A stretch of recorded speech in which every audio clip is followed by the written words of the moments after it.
ஒவ்வொருத்தருக்கும் ஒரு பெருமை இருக்கு. என்ன? ஏன்னா இதுல சில பேர் ஆசைப்பட்டு வந்திருப்பாங்க, சில பேர் அனுபவிச்சு வந்திருப்பாங்க, சரி, சில பேர் இந்த நாடக தொழில லவ் பண்ணி வந்திருப்பாங்க. நானும் இதெல்லாம் காதலிச்சுதான் வந்தேன். ஆனா ஆரம்பத்துல படாத சித்திரவதையா பட்டேன்ற உண்மைக்கு உண்மைக்கு அப்பல. ஆனா இப்பதாங்க நான் ரொம்ப வேதனைப்படுறேன். என்ன? அடுத்த ஜென்மம் இருந்தா நான் உங்களை போல ஒரு பக்கவாதியா கலைஞனா தான் போறேன். வேணாண்டா,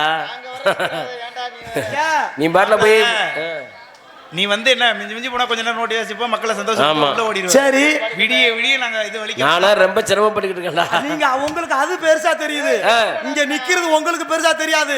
இங்க நிக்கிற எனக்கு தான் தெரியும். இதுல ஊர்க்காரங்க எந்த ஊர்ல டீம் வேண்ட் வந்தாலும் முத எங்களை பார்க்க பிஸ்கட் பிஸ்கட் பூரா உங்கதான். அப்படி இல்லங்க, புதுக்கல் எப்படி கேட்கிற மாதிரி. இங்க என்ன ஒரு பிரச்சனை கேட்டீங்கன்னா, ஏன் பப்புட பாவங்கிற என்ன? நான் வர்ற நேரம் ஒரு சில பேர்ல முன்னாடி உக்குரமா உட்காந்துருப்பான் பாத்தீங்களா? ஆமா, அப்படியே என்ன சொன்னாலும் கண்ணை இறுக்க முடிக்கிட்டு கடை மூடுற டைம்ல எப்படித்தே கிடைக்குமே தெரியாது. பப்புனு வெளியே வந்த உடனே நீ நக்குனது போது அடுத்தால விடும்பான். வந்த உடனே எம்பு அதுல இப்ப இந்த பப்புனா இருந்துகிட்டு இப்ப இந்த குடிப்பி வேற வளர்க்கறனா, பஸ் ஸ்டாண்ட பக்கத்துல விட நிம்மதியா போக முடியல. ஏமாமா இந்த கொண்ட வேற போட்டு மீசை இல்லாம இருக்கவும். அன்னைக்கெல்லாம் காரியாவட்டி பஸ் ஸ்டாண்ட்ல என் மயன் வேற கொஞ்சம் சிவப்பா இருக்க, காரியாவட்டில என் மயனுக்கு ஊசி போட வந்த செந்தாமரை ஆஸ்பத்திரியில. சரி, நான் அந்த மீசை இல்லாம கொண்ட வேற போட்டுக்கும் ஒரு ஆள் சைஸா என்கிட்ட கேக்குறியா, 100 ரூபா தரேன் வரியா பாத்ரூமுக்குள்ள. செருப்பு அடிக்கண்டா அவன, உனக்கு ரேட் கழட்டிட்டேன். ஏன்டா மானகிட்ட முண்டை, என்ன நான் பப்புனுடா, என்ன பார்த்து 100 ரூபா தரேன் வரியா பாத்ரூம்ல. ஏன்டா நாசம் உள்ள குத்து விளக்க மாதிரி பிஞ்சுவோம்டா.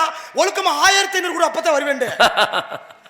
1500 அப்புறம் என்ன லொப்ப முண்டைய அதானே தம்பி, அப்பெல்லாம் பேசாத தம்பி. நாங்க திருச்செந்தூருக்கு 100 ரூபா கொடுத்தா கொடுத்தோம். இங்க இருக்க வெக்கம் மானம் சூடு சொரணை எல்லாத்தையும் நானும் உதுத்துட்டு வேற என் பொண்டாட்டில செருப்புட்டி அடிப்பா. அதெல்லாம் உதுத்துருவேன்.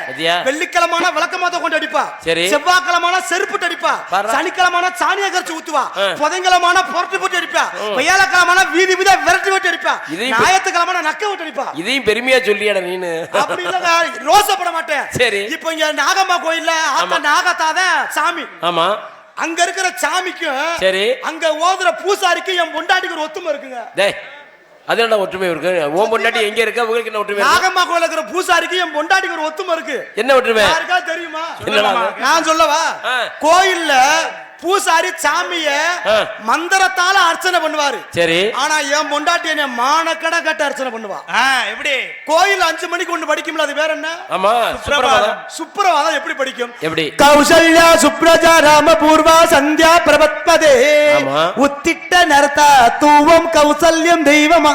இப்படிதானே படிக்கும். அருமையா இருக்கு பத்தியா? இதே போல என் பொண்டாட்டி படிப்பா வீட்ல. என்ன என்ன உசுப்ரப்பலாம் பத்தியா? அடங்கோத்தாங்கம்மா வேலைக்கு போட இதே மானத்தை கெடுத்து ஊத்திட்டு. ஆனா நான் ரோசப்பட மாட்டேன். எனக்கு தேவை காசு, சீட்டு காசு கட்டணும். இருங்க, டோரை ஓபன் பண்ணிக்கிறேன். ஏன் ரொம்ப பேசலான்னு இருந்தேன், ஆனா இன்னைக்கு ரொம்ப தாமதம் ஓவர் ஆகி இருக்கு. என்னங்க டேபிள்லாம் வர கொஞ்சம் லேட் ஆச்சு. இந்த விழா கமிட்டி ஒரு சேர் மட்டும் கொடுத்தீங்கன்னா கொஞ்சம் நல்லா இருக்கும், தாளக்காரர் உட்கார்றதுக்கு. பாவம் மாமா நின்றுகிட்டே இருக்காரு. இருக்கட்டும். ஆமா ஆமா சுதாகரனே, நீ உட்கார மாட்டே, நின்றுகிட்டு தானே இருப்ப. அந்த அளவுக்கு ஓதம்டா விடுறா. நமது விருதுநகர் மாவட்டம் திருச்சி வட்டம் நமது செம்பனூர்ஜி அருள்மிகு ஸ்ரீ நாகம்மாள் கோவில் பொங்கல் விழாவை முன்னிட்டு நமது கிழக்கு தெரு பங்காளிகள் மற்றும் வாரிசுதாரர்களால் நடத்தப்படும் நாடகமாக சிறப்பான முறையில் தெய்வீக திருமகனார் பசும்பொன் ஊனா முத்துராமலிங்க தேவரையா சிங்கார கலையரங்கில் திருச்சுழி காவல்துறை திரு சார்பு ஆய்வாளர் அவர்கள் தலைமையிலும் இவருக்கு மட்டும் மிக சிறப்பாக நடைபெற்றுக் கொண்டிருக்கும் நாடகம் ஸ்ரீ